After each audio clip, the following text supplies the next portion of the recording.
Hai guys, selamat datang kembali di channel Enkun. Fans pemburu iblis silahkan merapat, karena di video kali ini kita akan membahas lanjutan cerita Kimetsu no Yaiba. Setelah Himejima Gyomei yang mendarahkan serangannya dan berhasil menghancurkan kepala Muzan dengan sangat telak. Lebih tepatnya, kita akan mereview manga Kimetsu no Yaiba chapter 139 yang bersumber dari website manga kita, Mangaku atau Komiku. Buat kalian yang belum lihat review chapter sebelumnya, bisa klik link di pojokan atas video ini ya. Dan buat kamu yang cuma ngikutin animenya atau tidak mau kena spoiler, Enkun sarankan mending stop videonya aja dari sekarang. Nah, di chapter 139 ini, para pilar akhirnya bertemu dengan Muzan dan mereka mencoba menyerang iblis tersebut secara bersamaan. Penasaran? Oke, langsung aja kita bahas. Let's go!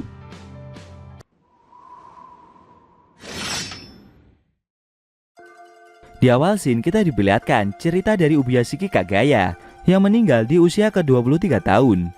Dia menghabiskan waktu setiap harinya dengan mengunjungi makam pemburu iblis yang telah gugur.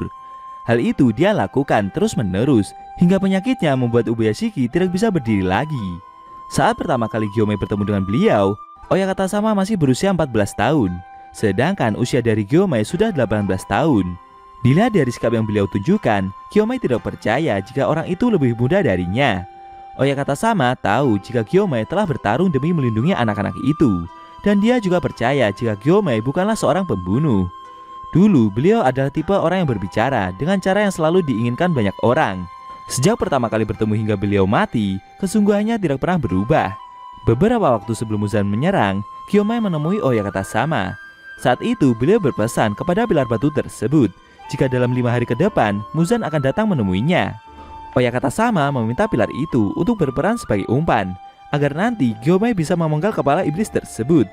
Gyomei yang mendengar hal itu bingung, bagaimana beliau bisa tahu tentang kejadian tersebut. Sambil tersenyum, Oyakata sama menjawab jika itu hanyalah nalurinya saja dan tidak ada alasan lain. Menurut Gyomei, di samping gaya bicara dari Oyakata sama yang begitu spesial, naluri keluarga Ubuyashiki juga luar biasa. Keluarga tersebut membangun kekayaan mereka dan menghindari bencana dengan menggunakan kekuatan memprediksi masa depan. Oyakata sama merasa jika anak-anak yang lain mungkin tidak akan menerima keputusan yang dia ambil, khususnya menjadikan dia sebagai umpan tersebut. Maka dari itu, Oyakata sama hanya bercerita soal ini dan meminta tolong kepada Gyomei seorang. Mendengar permohonan tersebut, pilar batu itu meneteskan air mata, dan akhirnya Gyomei menerimanya. Oyakata sama yang mendengar jawaban itu berterima kasih kepada pilar batu tersebut. Dia juga berharap dengan pengorbanannya ini, semoga saja tidak ada lagi dari anak-anak berharganya yang harus mati dalam pertempuran. Setelah mengingat kejadian itu, Gyomei berhasil mendarahkan serangannya dan menghancurkan kepala dari Muzan. Tapi dalam benaknya, pilar batu itu menyadari jika dia sudah menduga akan mengalami kejadian ini. Seusai prediksi dari Oyakata sama, orang yang bernama Muzan itu tidak akan mati meskipun kepalanya telah dihancurkan. Bahkan sebanyak apapun mereka mencoba menyerang iblis tersebut, Muzan akan terus meregenerasi tubuhnya tanpa henti. Gyomei mengingat pesan dari Oyakata sama. Saat itu beliau merasa jika satu-satunya cara agar dapat menghancurkan Muzan adalah dengan cahaya matahari. Kalau iblis itu tidak mati saat Gyomei menghancurkan kepalanya, kemungkinan dia harus mengulur waktu hingga matahari terbit. Jika dilihat dari kecepatan regenerasi yang Muzan tunjukkan, Gyomei merasa jika iblis itu berbeda dengan iblis-iblis yang pernah dia lawan selama ini. Meskipun sudah melemahkan Muzan dengan ledakan dari Oyakata sama dan bantuan dari Tamayo, iblis tersebut masih saja memiliki kekuatan yang begitu besar. Gyomei mengambil kesimpulan jika dia harus menahan monster iblis itu setidaknya sampai matahari terbit. Melihat dia mau diserang lagi, Muzan mengeluarkan jurus darah hitamnya berupa rantai-rantai berduri dalam jumlah banyak. Rantai-rantai tersebut mengepung Gyomei dari berbagai arah. Tapi dengan sigap, pilar batu itu mengeluarkan pernafasan batu jurus ketiganya dan menghancurkan semua rantai duri tersebut. Tidak lama kemudian, dari belakang Muzan ada Sanemi yang akhirnya datang juga. Pilar angin itu berteriak dan protes dengan apa yang telah iblis tersebut berbuat kepada Oyakata sama. Mendengar teriakan itu, Gyomei menyadari jika rekan-rekannya para pilar juga datang untuk membantu.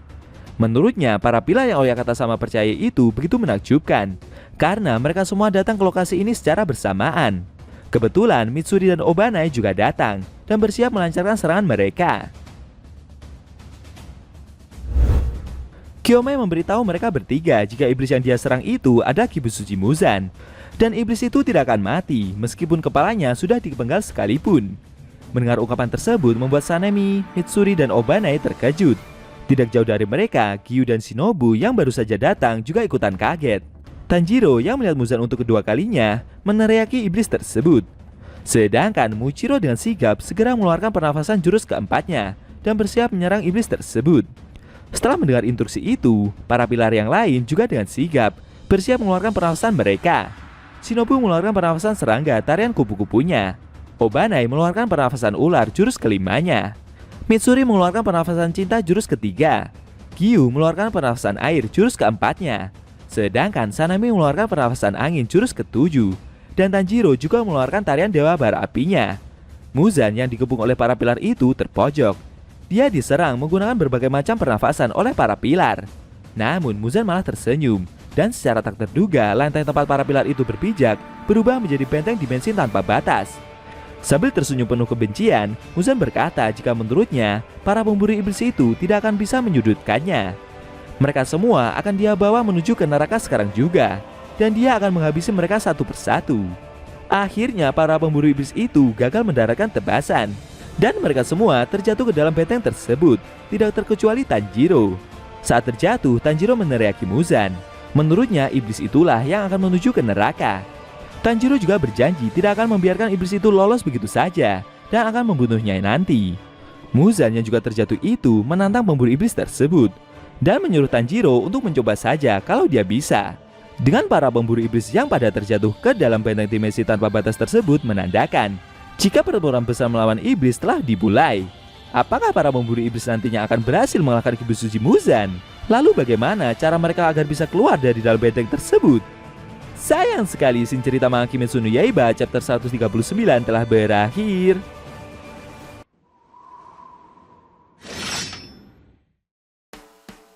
Nah, itu tadi review manga Kimetsu no Yaiba chapter 139 yang intinya memperlihatkan para pemburu iblis yang gagal memenggal kepala Muzan dan mereka malah terjatuh ke dalam benteng dimensi tanpa batas.